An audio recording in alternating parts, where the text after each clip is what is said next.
Shalom, bangkit dan bercahayalah. Apa kabar Bapak Ibu Saudara? Kita ketemu lagi dalam Daily Devotion hari ini. Dan kita akan membaca firman Tuhan dalam Yehezkiel pasal 36 ayat 25 sampai 29. Tetapi saya akan membacakan ayat yang ke-25 dan 26. Demikian firman Tuhan. Aku akan mencurahkan kepadamu air jernih yang akan mentahirkan kamu dari segala kenajisanmu dan dari semua berhala-berhalamu. Aku akan mentahirkan kamu. Kamu akan kuberikan hati yang baru dan roh yang baru di dalam batinmu, dan aku akan menjauhkan dari tubuhmu hati yang keras dan kuberikan kepadamu hati yang taat. Puji Tuhan, saya percaya bahwa salah satu kunci untuk kita mengalami kemenangan-kemenangan bersama dengan Tuhan adalah waktu kita mempunyai hati yang dibaharui. Dan Yehezkiel tahu bahwa untuk kita dapat mengalami Tuhan dalam hidup kita, kita perlu mempunyai hati yang baru. Dan itu sebabnya Tuhan datang kepada Yehezkiel dan berkata bahwa aku akan memberikan hati yang baru kepada umatku, supaya di dalam hati yang baru itu aku menaruh rohku berdiam di sana. Nah, apa yang kita dapat pelajari dari kisah Yehezkiel ini? Bahwa Tuhan mau bekerja di dalam hati kita yang baru.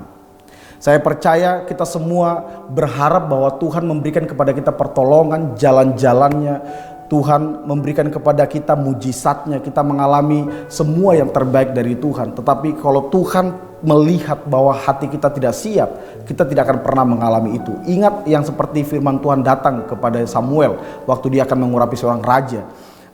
Samuel hampir salah untuk memilih raja, tapi Tuhan berkata kepada Samuel, "Samuel, manusia hanya melihat apa yang kelihatan, tetapi Tuhan melihat hati kita." Nah, kenapa hati yang baru ini begitu penting? Kenapa hati kita ini penting? Karena memang hati adalah penentu kehidupan. Hati kita inilah tempat di mana Tuhan akan memimpin dan mengendalikan kita. Kalau hati kita sudah dikendalikan oleh Tuhan, saya percaya gini, semua sikap kita, tindakan-tindakan yang keluar dari kehidupan kita, itu pasti sikap dan tindakan-tindakan yang benar dan yang seperti yang Tuhan mau.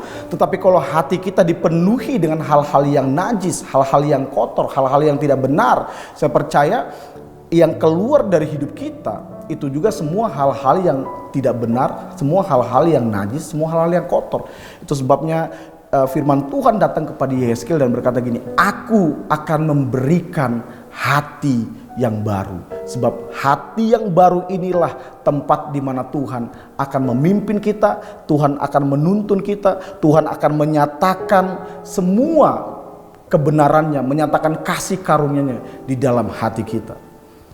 Hari ini kita perlu cek semua keadaan hati kita. Apakah hati kita sudah mengalami pembaharuan dari Tuhan? Sebab hati yang mengalami pembaharuan itu akan menjadi tempat terbaik untuk Roh Kudus tinggal dalam hidup kita, untuk Roh Kudus memimpin kehidupan kita. Hati yang sudah mengalami pembaharuan di dalam kasih karunia Tuhan, itu adalah tempat untuk Tuhan dapat menyatakan semua kehendak-Nya dalam kehidupan kita, di mana Roh Kudus akan berdiam. Kalau Roh Kudus berdiam dalam hidup kita, Roh Kudus itulah yang akan menjadi jaminan untuk kita mengalami semua apa yang telah Tuhan janjikan.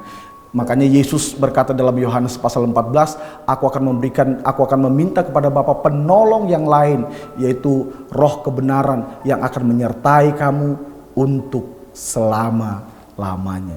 Kita tidak akan pernah bisa dipimpin oleh Roh Kudus kalau hati kita masih hati yang lama. Itu sebabnya hari ini mari cek hatimu, apakah hatimu sudah mengalami pembaharuan. Kalau hatimu sudah mengalami pembaharuan, itulah tempat terbaik untuk Roh Kudus memimpin dan juga untuk Roh Kudus menyatakan pertolongan dan penyertaan-Nya. Kalau ada pertolongan dan penyertaan Roh Kudus, ada kemenangan yang akan kita raih bersama dengan Tuhan. Hari ini, dimanapun Anda berada, saya berdoa supaya saudara punya hati yang dibaharui. Mari kita berdoa. Terima kasih Bapa, aku berdoa kepada umat-umat-Mu dimanapun mereka berada, biar kami semua melihat kembali hati kami, supaya kami punya hati yang selalu dibaharui, hati yang baru, hati di mana tempat Roh Kudus berdiam, Roh Kudus memerintah, Roh Kudus menguasai hati kami, supaya kemudian hidup kami terus mengeluarkan semua hal-hal yang baik yang seperti Tuhan mau. Dan kami percaya itulah yang akan menentukan kemenangan-kemenangan dalam kehidupan kami. Berkati umat-umat-Mu, tolong mereka dalam nama Tuhan Yesus Kristus. Amin. Mari cek hatimu, baharui hatimu, supaya Roh Kudus berdiam di dalam hidupmu. God bless you.